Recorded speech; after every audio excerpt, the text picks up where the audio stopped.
Hello दोस्तों। आज 27 अगस्त और 27 अगस्त की करंट अफेयर के जो भी इम्पोर्टेंट क्वेश्चन बनते हैं आज हम उनके बारे में डिस्कस करने वाले हैं। इसकी पीडीएफ आपको टेलीग्राम चैनल सीटी करंट अफेयर पर मिल जाएगी। और देखो, जो संडे आने वाला है, संडे में वीक की करंट अफेयर का टेस्ट होगा, तो उसके लिए आप तैयार रहना और जो वीक की करंट अफेयर है उसको आप रिवाइज करते रहना।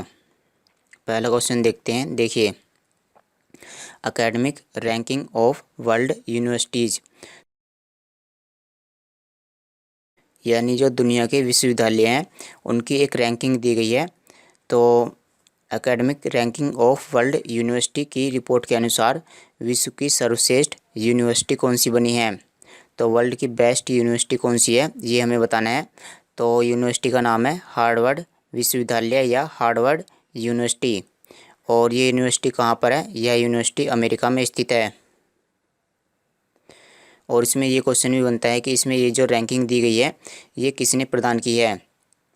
तो ये जो रैंकिंग है यह प्रदान की गई है, आप यहाँ पर देखिए, इसका जो जारी करता है वो कौन है? संघाई रैंकिंग कंसल्टेंसी। तो इसके द्वारा यह रैंकिंग दी गई है। और इसमें पहले स्थान पर है हार्वर्ड विश्वविद्यालय, दूसरे स्थान पर है स्टैनफोर्ड और इसमें तीसरे स्थान पर है कैम्ब्रिज। तो देखिए, अगला क्वेश्चन भी यही है। Academic ranking of world university की रिपोर्ट के अनुसार भारत की कौन सी यूनिवर्सिटी सर्वश्रेष्ठ है।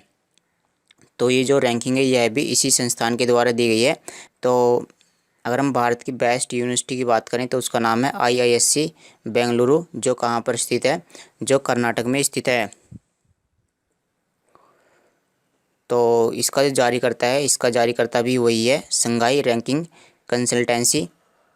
और अगर हम भारत की 3 टॉप यूनिवर्सिटी की बात करें तो वो कौन कौन सी हैं? एक तो है IISc बेंगलुरु, दूसरी है कलकत्ता यूनिवर्सिटी और तीसरी है बनारस हिंदू यूनिवर्सिटी। भारत ने अफ़गानिस्तान से लोगों को निकालने के लिए मिशन को क्या नाम दिया है? तो जो अफ़गानिस्तान में जो भारतीय लोग फंसे हैं उनको भारत की सरकार के द्वारा निकाला जा रहा है। और इस ऑपरेशन के लिए भारत ने इसका नाम दिया है ऑपरेशन देवी शक्ति। आप यहाँ पर देख सकते हो, ये इस तरह का कुछ इमेज है। तो ये जो क्वेश्चन है ये एग्ज़ाम में इसी नाम से आएगा, ऑपरेशन देवी शक्ति। अगर हम अफ़गानिस्तान की बात करें तो इसकी राजधानी क्या है? इसकी राजधानी है काबुल, यहाँ की मुद्रा है अफ़गानी और यहाँ के राष्ट्रपति कौन है? अशरफ गनी, जो देश छोड़कर अब भाग गए हैं और अब यहाँ पर तालिबान का शासन चल रहा है। और एग्ज़ाम में ये क्वेश्चन भी बनता है कि अफ़गानिस्तान की संसद को हम क्या बोलते हैं? तो अफ़गानिस्तान की संसद को बोलते हैं शोरा। और अगर हम बात करें कि भारत की अंतर्राष्ट्रीय सीमा किस देश के साथ सबसे कम है, तो भारत की जो अंतर्राष्ट्रीय सीमा है वो अफ़गानिस्तान के साथ में सबसे कम है और उसकी लंबाई मात्र 106 किलोमीटर है। राष्ट्रीय मुद्रीकरण पाइपलाइन योजना को किसने लॉन्च किया है? नेशनल मोनेटाइजेशन पाइपलाइन योजना। तो इसको जो भारत की जो केंद्रीय वित्त मंत्री हैं निर्मला सीतारमण, उनके द्वारा इसको लॉन्च किया गया है। और इसका मतलब हम समझ लेते हैं कि इसका मतलब क्या है। आप इस डायग्राम में देखिए, एसेट्स फॉर मोनेटाइजेशन, यानी हमारे पास यहाँ पर ये जो एसेट है इसका मतलब क्या होता है? इसका मतलब होता है संपत्ति। तो हमारे पास जो संपत्ति है मोनेटाइजेशन के लिए, मोनेटाइजेशन का मतलब क्या होता है? एक तरह से पैसा बनाना, यानी किसी चीज़ को बेच करके या किसी भी तरीके से एक तरह से पैसा बनाना मोनेटाइजेशन कहलाता है। तो भारत के पास ये सभी चीज़ें हैं, जैसे रोड्स हैं यानी सड़कें हैं, रेल हैं, पावर ट्रांसमिशन लाइन है यानी जो बिजली की लाइन होती हैं, और इसी तरह से गैस की पाइपलाइन है और पावर जनरेशन है। तो इस तरह से भारत के पास बहुत सारी ये संपत्ति है। तो इन सभी को प्राइवेट करके, तो जो प्राइवेट संस्थान हैं वो इसमें पार्टिसिपेट कर सकते हैं और इनका कुछ परसेंट हिस्सा वो खरीद सकते हैं। तो इस योजना को नाम दिया गया है राष्ट्रीय मुद्रीकरण पाइपलाइन। और यह किसके द्वारा शुरू की गई है? यह वित्त मंत्री निर्मला सीतारमण के द्वारा शुरू की गई है। भू स्थानिक नियोजन पोर्टल युक्त धारा को किसने लॉन्च किया है? तो आप यहाँ पर देखिए, गवर्नमेंट लॉन्चेस न्यू जियो स्पेशल प्लानिंग पोर्टल युक्त धारा। तो इसको लॉन्च किया गया है गिरिराज सिंह के द्वारा। जो कौन है इनके बारे में जान लेते हैं। ये केंद्रीय ग्रामीण विकास और पंचायती राज मंत्री हैं। इन्हीं के द्वारा युक्तधारा पोर्टल यानी युक्तधारा वेबसाइट लॉन्च की गई है। और आप यहाँ पर देख सकते हो जिस तरह से यहाँ पर ये वेबसाइट है और यहाँ पर ये अर्थ है। तो ये क्या करने वाली है, ये जो सैटेलाइट है, सैटेलाइट के ज़रिए अर्थ की कुछ इस तरह से इमेज कैप्चर की जाएंगी और ये जो अर्थ है इसके बारे में डेटा कलेक्ट किया जाएगा। तो ये जो डेटा कलेक्ट किया जाएगा इसको इस वेबसाइट पर अपलोड कर दिया जाएगा। तो इसी के लिए ही यह वेबसाइट या यह पोर्टल शुरू किया गया है। ग्लोबल मैन्युफैक्चरिंग रिस्क इंडेक्स 2021 में भारत कौन सी स्थान पर है? ग्लोबल मैन्युफैक्चरिंग रिस्क इंडेक्स, तो इसमें भारत ने काफ़ी अच्छा प्रदर्शन किया है और भारत इसमें दूसरे स्थान पर आ गया है। इसका मतलब क्या है? इसका मतलब ये है, मैन्युफैक्चरिंग का मतलब क्या होता है कि किसी चीज़ को बनाना, जैसे कार हुई या कोई भी चीज़ हुई, तो भारत में जो है नई नई चीज़ें बनाई जा रही हैं और जो कंपनियां हैं उनको प्रोत्साहन दिया जा रहा है जिससे कि वो जो मैन्युफैक्चरिंग हब है उसको बढ़ाएं, जो मैन्युफैक्चरिंग एरिया है उसको बढ़ाया जाए। तो भारत इसमें दूसरे स्थान पर आ गया है। और ये जो रैंकिंग है यह किसके द्वारा दी गई है? यह कुशमैन और वैकफील्ड के द्वारा दी गई है, जिसका मुख्यालय शिकागो अमेरिका में स्थित है। तो अगर हम पहले स्थान पर बात करें तो पहले स्थान पर इसमें चाइना है, यानी हम कह सकते हैं कि चाइना में सबसे ज़्यादा माल बनाया जाता है। इसमें अगर हम दूसरे स्थान पर बात करें तो दूसरे स्थान पर इसमें भारत और इसमें तीसरे स्थान पर है अमेरिका। सेफ सिटीज़ इंडेक्स में कौन सा शहर शीर्ष पर है? सिटीज़ यानी शहर, यानी सबसे अच्छा शहर कौन सा है?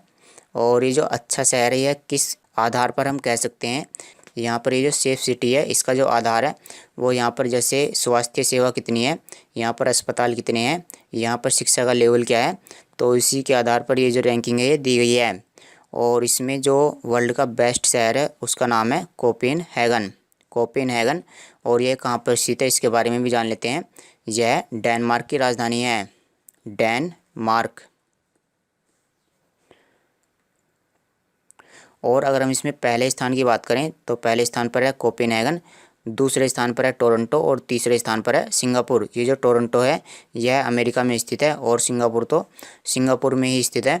इसमें कुल मिलाकर के 60 शहरों को शामिल किया गया है और 60 में से 2 भारतीय शहरों के इसमें नाम आए हैं।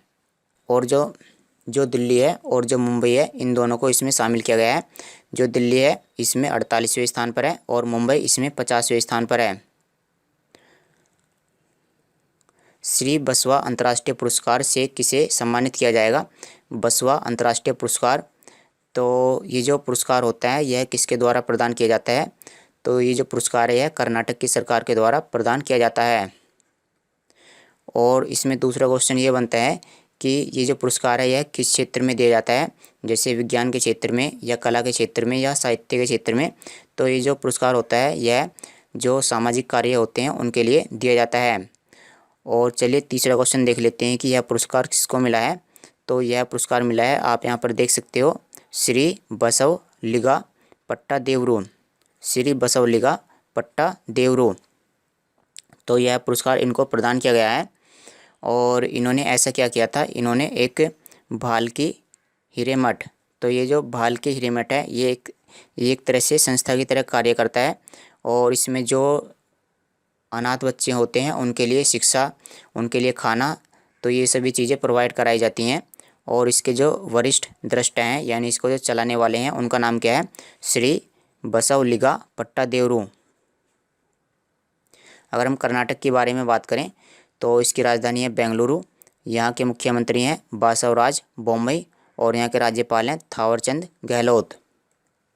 भारत और किस देश के बीच संयुक्त सैन्य अभ्यास काजिंद 2021 आयोजित होगा? तो काजिंद आप यहाँ पर देखिए KAJ और KAZ, तो आप इससे अंदाज़ा लगा सकते हो कि ये जो काजिंद अभ्यास है भारत और कजाकिस्तान के बीच में होने वाला है। चलिए इसके बारे में अन्य बातें भी जान लेते हैं। तो जैसे कि अभी यह अभ्यास नहीं हुआ है, यह 30 अगस्त को होने वाला है, तो अभी ये हमें नहीं पता है कि यह अभ्यास कहाँ पर होगा। और वैसे इसका इस साल 5वां संस्करण होने वाला है।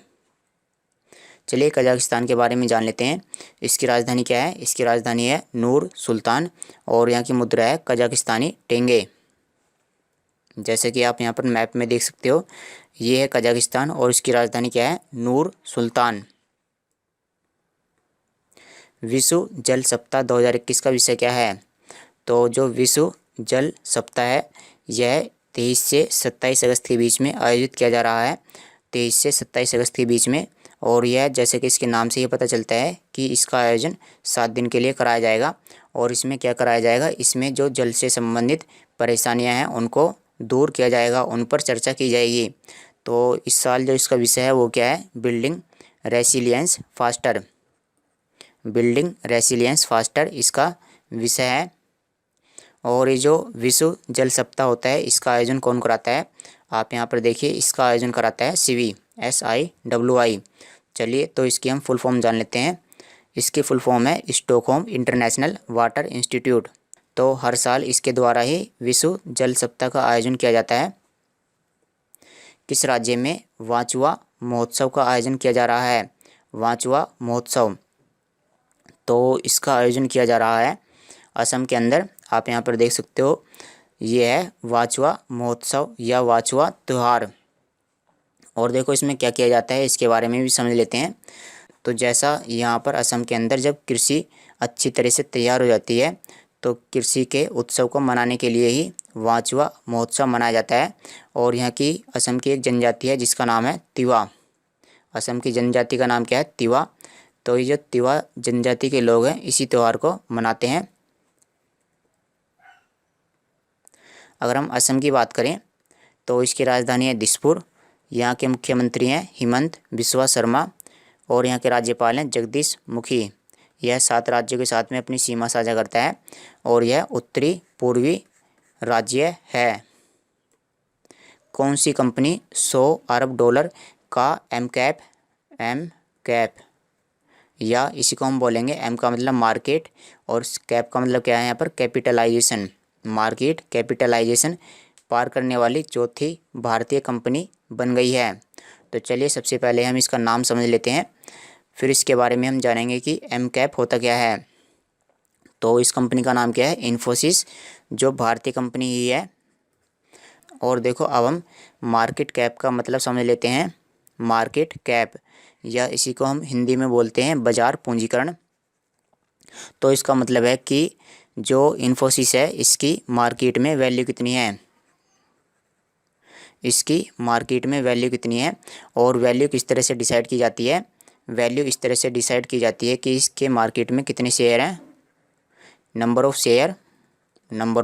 शेयर इनटू शेयर का जो प्राइस है, शेयर प्राइस। तो इस तरह से इसकी क्या बन जाती है, मार्केट वैल्यू बन जाती है।